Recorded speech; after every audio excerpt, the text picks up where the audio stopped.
C. Joseph Vijay எனும் நான்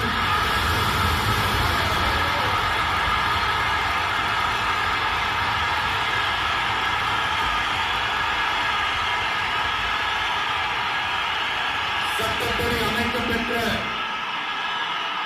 இந்திய அரசியல் அமைப்பின்பால் உண்மையான நம்பிக்கையும் மாறா பற்றும் கொண்டிருப்பேன் என்றும் இந்திய நாட்டின் ஒப்பில்லாத முழு முதல் ஆட்சியையும் ஒருமையையும் நிலை நிறுத்துவேன் என்றும் தமிழ்நாட்டு அரசின் முதலமைச்சராக உண்மையாகவும் உளச்சான்றின்படியும் என் கடமைகளை நிறைவேற்றுவேன் என்றும்